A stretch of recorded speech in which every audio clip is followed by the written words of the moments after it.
ফিরে এলাম বিরতির পর। এই মুহূর্তে নজর রাখবো বাংলাদেশের আপডেট নিয়ে। তবে প্রথমেই টেলিফোন লাইনে রয়েছেন প্রতিনিধি খালিদ হোসেন। এই মুহূর্তে দাঁড়িয়ে শেখ হাসিনা দেশ ছেড়েছেন, জানবো বিস্তারিত।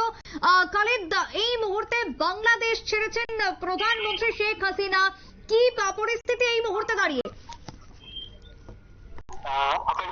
মূলত বৈষম্য বিরোধী ছাত্র আন্দোলনের যে মাস্ট ও ঢাকা কর্মসূচিকে এক গণঅভ্যুত্থানে প্রথম গঠন শেখ হাসিনা সরকারের গণভবন ও প্রধানমন্ত্রী কার্যালয়ে সাধারণ মানুষের দখলে, এবং এর আগেই আসলে ভারতের উদ্দেশ্যে প্রধানমন্ত্রী শেখ হাসিনা পদত্যাগ করে বাংলাদেশ থেকে চলে গেছেন বলে আমরা জানতে পেরেছি।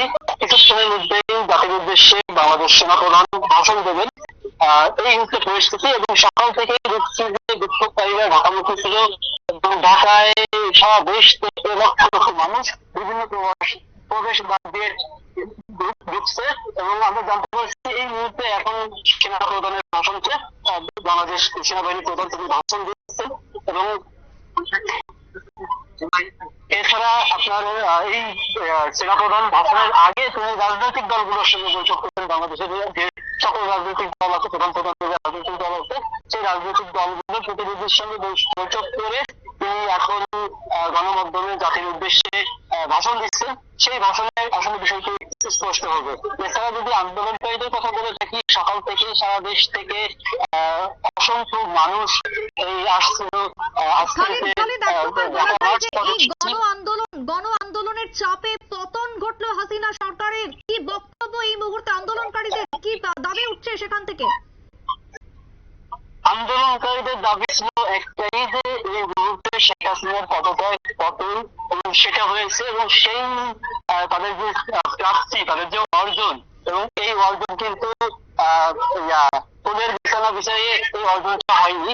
এই অর্জনটা করতে তাদের হাজার হাজার মানুষ আহত হয়েছে, অসংখ্য মানুষ নিহত হয়েছে। আসলে নিহতের সংখ্যা আনুষ্ঠানিক ভাবে বিভিন্ন ভাবে প্রকাশ করলেও অনানুষ্ঠানিক ভাবে এর সংখ্যা আরো বেশি। তবে পূর্ণাঙ্গ চিত্র এখনো আসলে উঠে আসেনি।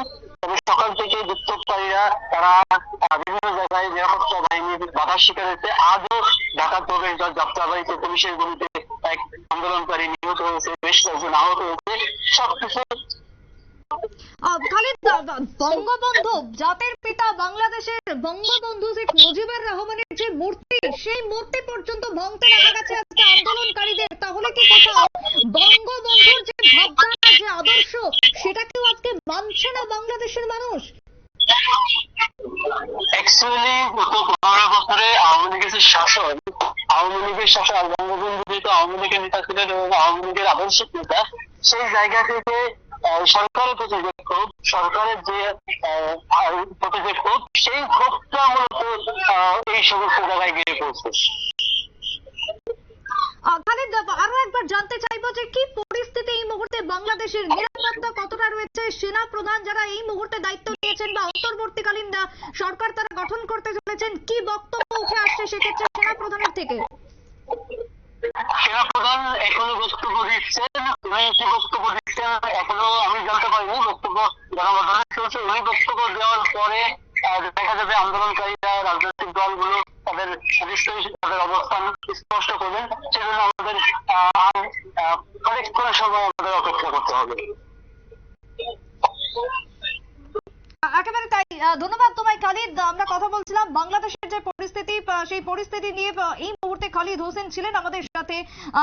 ইতিমধ্যেই যে খবর উঠে আসছে, অন্তর্বর্তীকালীন সরকার গঠন করবে সেনা এবং তারপরে দেশ চালানো হবে।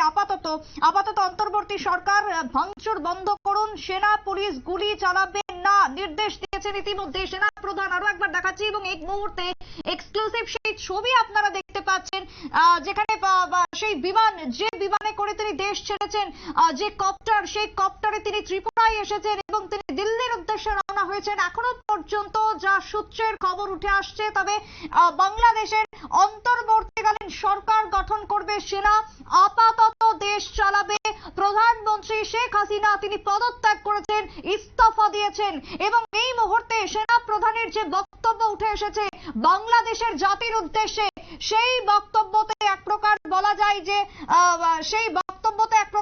যায় যে তিনি জানিয়েছেন যে সেনা পুলিশ কোনো রকমের গুলি চালাবে না এবং নির্দেশ তারা দিচ্ছেন যে ভাঙচুর, যে ধরনের আন্দোলন, যে ধরনের বিক্ষোভ চলছে এই মুহূর্তে বাংলাদেশের মাটিতে, তা এক প্রকার বন্ধ করুন আপনারা, এমনটাই জানিয়েছেন সেনা প্রধান।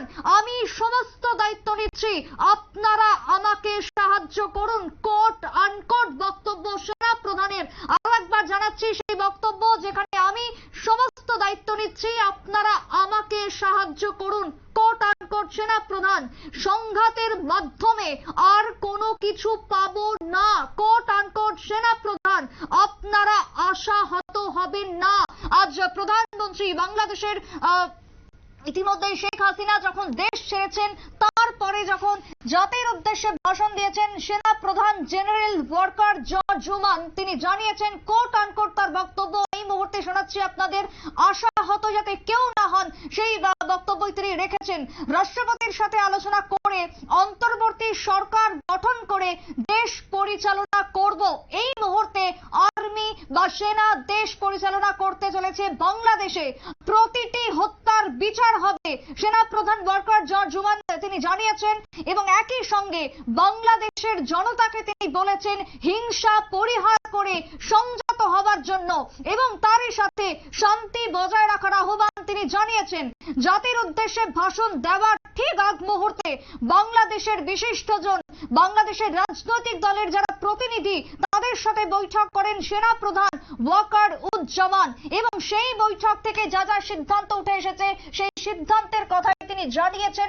এক প্রকার ডাকা হয়েছিল এই বৈঠকের মধ্য দিয়ে ঢাকা বিশ্ববিদ্যালয়ের আইন বিভাগের অধ্যাপক আসিফ নজরুলকে, তাকে ডাকা হয়েছিল এই বৈঠকে এবং সমস্ত বিশিষ্টদের সাথে আলোচনার পর যে বক্তব্য উঠে এসেছে তাতে করে এক প্রকার বলা যায় যে বাংলাদেশে এই মুহূর্তে হিংসার যে ছবি, যে ধরনের ছবি বা যে পরিবেশ এই মুহূর্তে তৈরি হয়েছে, তাকে শান্ত করার আহ্বান জানিয়েছেন সেনা প্রধান। দেখাচ্ছি এক্সক্লুসিভ সেই ছবি। আজ দিনভর বাংলাদেশ সম্পর্কে সমস্ত আপডেট তুলে ধরবো এবং শেখ হাসিনার সঙ্গে নিয়ে সমস্ত আপডেট আমরা তুলে ধরবো শুধুমাত্র নিউজ ভ্যানগার্ডের পর্দায়। দেখাচ্ছি সেই এক্সক্লুসিভ ছবি, যেখানে তার যে কপ্টার, সেই কপ্টার আপনারা দেখলেন দেশ ছাড়ার সেই মুহূর্ত এবং দেশ ছেড়ে যখন ভারতে তিনি প্রবেশ করেছেন সেই মুহূর্ত তুলে ধরলাম একেবারে এক্সক্লুসিভ। বাংলাদেশের প্রধানমন্ত্রী শেখ হাসিনার এই মুহূর্তে ইস্তফা। আরো একবার জানিয়ে রাখবো, আজকে যে খবর উঠে আসছে, আপাতত অন্তর্বর্তী সরকার গঠন এবং সরকার বলাই ভুল, যদিও সেনা এই মুহূর্তে দেশ চালাবে যে খবর উঠে এসছে, তবে এখনো পর্যন্ত উত্তপ্ত রয়েছে বাংলাদেশ। পরিস্থিতি একেবারেই স্বাভাবিক হয়নি।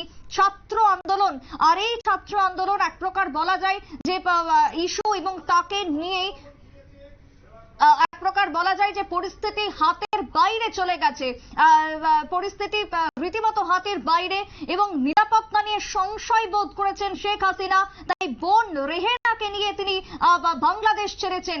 এই মুহূর্তের যে ছবি দেখাচ্ছি তাতে করে গোটা বাংলাদেশের রাজপথ, ঢাকার এই মুহূর্তে রাজপথ, গণভবন থেকে শুরু করে প্রত্যেকটা স্থান, ইউনিভার্সিটি থেকে শুরু করে প্রতিটা জায়গা এক প্রকার আন্দোলনকারী বিক্ষোভকারীদের দখলে চলে গেছে। সেই এক্সক্লুসিভ ছবি দেখাচ্ছি। এই মুহূর্তে বাংলাদেশের যে পরিস্থিতি তা রীতিমতো হাতের বাইরে চলে গেছে। শেখ হাসিনা দেশ ছেড়েছেন দুপুর 2:30টার সময়। বঙ্গভবন থেকে তিনি সামরিক যে হেলিকপ্টার রয়েছে সেই হেলিকপ্টারে করে ভারতের উদ্দেশ্যে তিনি ফিরে এসেছেন। ভারত আশ্রয় দেবে শেখ হাসিনাকে, ভারত বরাবরই উদারপন্থী দেশ এবং ভারত আজ নিরাপদে আশ্রয় দেবে শেখ হাসিনাকে। শেখ হাসিনা যদিও সেই জায়গাতে ফিরে এসেছেন ভারতে আশ্রয় নিতে, সপরিবারে এই মুহূর্তে ভারতে আশ্রয় নিয়েছেন শেখ হাসিনা। ছোট্ট একটা বিরতির পর আরো একবার ফিরে আসবো, সঙ্গে থাকুন।